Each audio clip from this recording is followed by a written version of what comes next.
Welcome to the Wisdom for Life podcast with David Baker. David was a former paratrooper in the 82nd Airborne Division and for over 30 years has been a preacher. He has written 5 books and is an Amazon #1 best-selling author. He is the chaplain at the county jail, pastors a church, and is the father of 11 children. Yes, 11. This podcast is here to give you wisdom for your family, your marriage, your children, your finances, your health, and your life. And now, the host of Wisdom of Life podcast, David Baker. Hello and welcome. Welcome to the Wisdom for Life podcast. David Baker, your host, and glad that you're here. We have been on Wisdom for Family for a while. We've been on Wisdom for Children. We took the 20 biggest problems that parents have with children, taught on that. Then we took the 20 biggest problem parents have with teenagers and taught on that. And today we are part 7 of the 20 biggest problems with adult children, okay? And by the way, next week, I think we will finish this. So we're trying to get through 4 points today, and there's not as much on them, so we should be able to get through those, okay? All right, let's jump in. By the way, since we're almost done, next week we should finish. If you have a topic or questions that you would like addressed, feel free. I would love to help you with problems that you guys are having with children, family, life.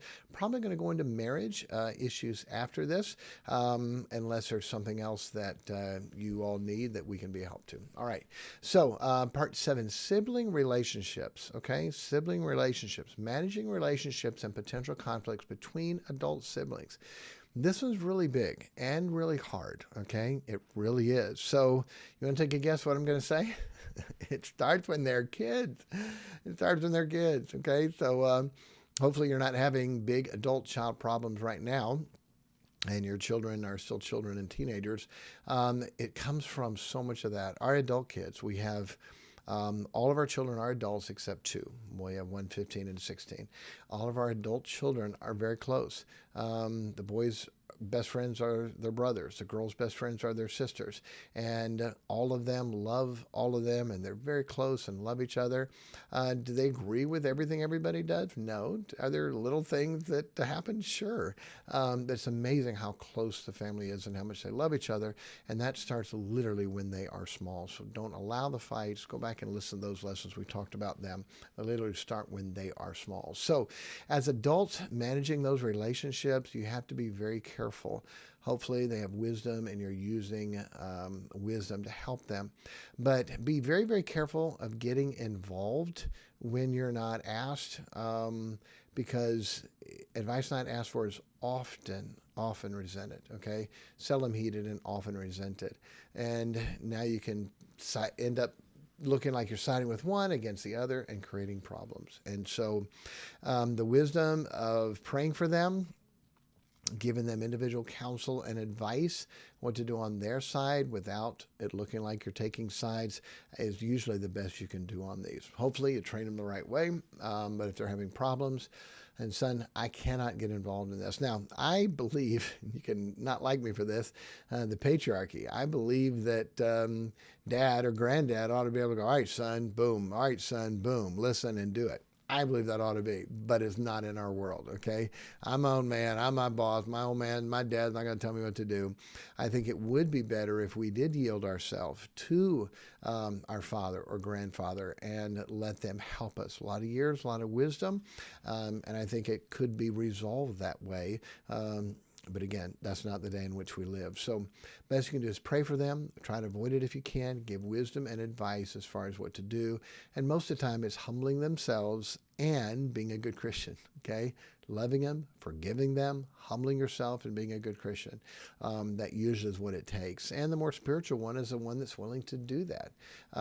When you humble yourself and now you're willing to apologize for something and willing to make it right, that's the best many times that you can do. And so if you have adult children that are having those problems, help them to resolve them that way. And usually the spiritual one will be the one to listen to you and help guide.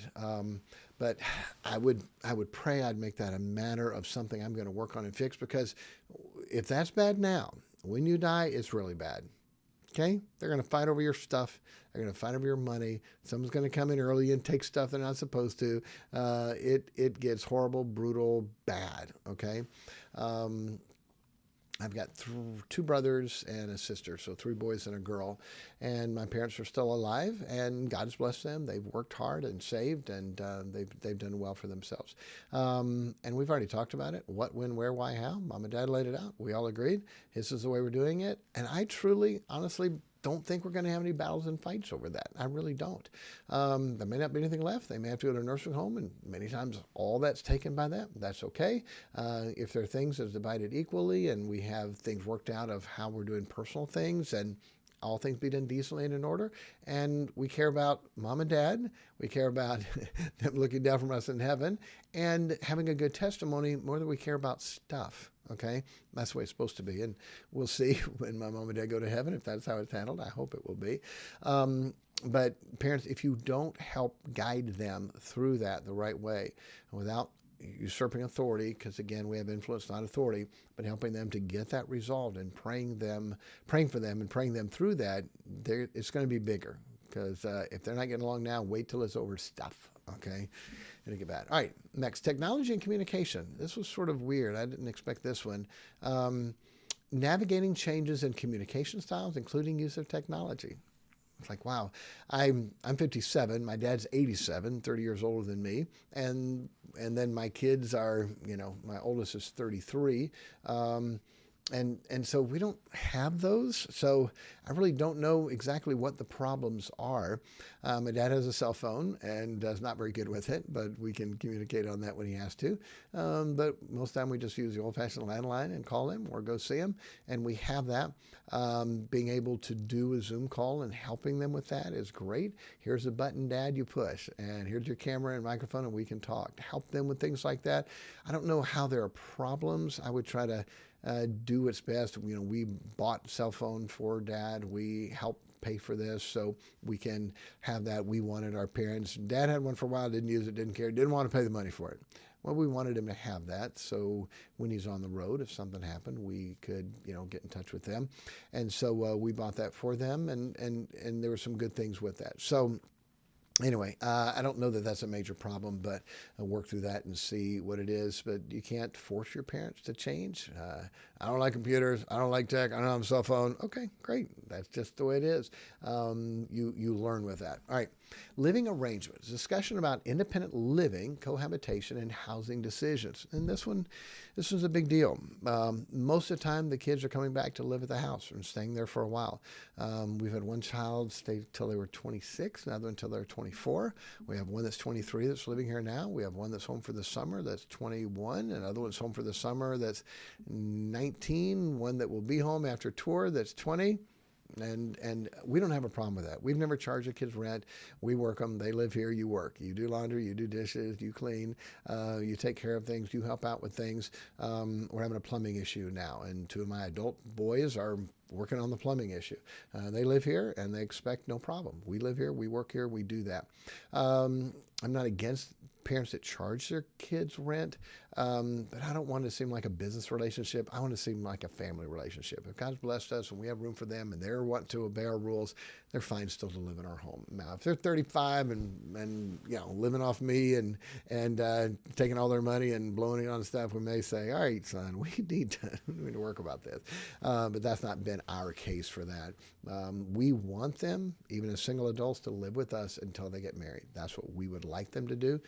That way we have a better opportunity to guide them, protect them from things that are going to mess them up. They still have to be home. We know that they're not drinking or doing drugs. We know they're not messing around or staying with people. So cohabitation, again, I want my kids to live here until they're married, just to protect them from all those things. That's what we want, and we want to have the kind of family where we respect them.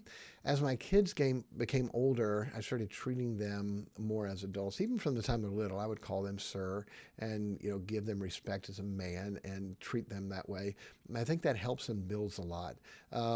Kids, when they were kids, they grow up now, they're adults or even teenagers, they want to feel like a man. They want to feel older and mature and respected. And I'm glad to give them that. I think that helps. And so you can decide that, but that's what we've done for us, and it's been good. Obviously, we've said this before, if they're not going to obey your rules by living in their house, they can't live there. If they're wanting to drink and go out all night and sleep around and do this, then they're not going to have the blessings of getting to be in my home. All right, last one for today, cultural and generational differences, navigating differences in cultural expectations and generational perspectives, okay? And this one for us, I really don't know and understand because we don't have that. I don't believe in generational cultural differences. The Bible's true for me and for you, for my dad and me. Between my dad and my kids, my dad's 87, my youngest is 15. That's a lot of years in between there. But it's the same Bible, the same rules, same laws, same things, expectations. So we don't try to have those generational differences. I believe the music, we all listen to the same music. You know, it used to be, all right, parents like the oldies and then the big band and then the rock or, soft rock or potential, all the way through those things. I think that creates a generational boundaries, but the same biblical music that we listen to, our kids listen to. Same things we like, they like. Same thing we sing, they sing. And so we don't really have those because it's a Bible base, not a society based on, Van Halen for me and hip hop for you and my dad, old country. That's secular and that's not what music we want for us, for our life, for our kids' life. So we don't have those generational differences. I think Satan wants to divide and conquer, okay? The Cloud Pivens, divide and conquer. Find things where you can push against them. You don't find that in the Bible. The same problem the parents have, the kids have, the grandkids had. Same problem. It's life. It's history. Okay? So we're not going to focus on that a lot. I don't believe there should be differences. There's no generation gap in the Bible. Okay? Bible life applies to everybody, and that's the way we're supposed to handle it. Okay? All right. Next week, part 8, last one, religious and spiritual differences, estrangement, that's a big deal, addiction issues, and aging parent needs. Okay? So next week will be a big deal. We may have to break that up. There's some big issues there that need to be dealt with. Okay? Hey, God bless. Thanks for listening, and we'll see you next time. Take care. God bless. Thank you for listening to the Wisdom for Life podcast. If you have any questions for us, email us at askPastorBaker@gmail.com, and we will answer them in an upcoming podcast. The email is askPastorBaker@gmail.com.